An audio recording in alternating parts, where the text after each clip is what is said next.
अस्सलामुअलैकुम, मैं सूफिया मलिक और आप देख रहे हैं PKN न्यूज़। सबसे पहले government boys post graduate college Chichawatni में सेमिनार का इनेकाद किया गया।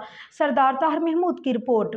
साबिक MNA व पार्लियामेंट्री सेक्रेटरी चौधरी मोहम्मद तुफैल, मकसूद अहमद संधू और प्रोफेसर मोहम्मद उस्मान मेहमान खसूसी थे। Government boys post graduate college Chichawatni में एक यामिया और तकसीरी माशरे की तमीर के लिए रवादारी और हम आहंगी को फ़रोग़ देने की ज़रूरत के मौज़ू पर सेमिनार का इनेकाद किया गया, जिसमें BS क्लासेस के तुलबा तालबात ने कसीर तादाद में शिरकत की। साबिक MNA और साबिक पार्लियामेंट्री सेक्रेटरी चौधरी मोहम्मद तुफैल ने मौजूदा चैलेंज से निपटने के लिए सियासत में रवादारी और बर्दाश्त का रवैया अपनाकर आगे बढ़ने की जरूरत पर जोर देते हुए कहा है कि हालात का तकाजा है कि गुज़िश्ता सालों से सियासत में दाखिल होने वाले तशद्दुद रवैये की हौसला शिकनी की जाए और बाहमी एहतराम का रवैया अपनाया जाए। मकसूद अहमद संधू ने अदम बर्दाश्त और हम आहंगी के फुकदान की वजूहात और इसके नुकसान और तकसीरी माशरे में हम आहंगी और रवादारी के फ़रोग़ की ज़रूरत के मुख्तलिफ पहलुओं पर गुफ्तगू की।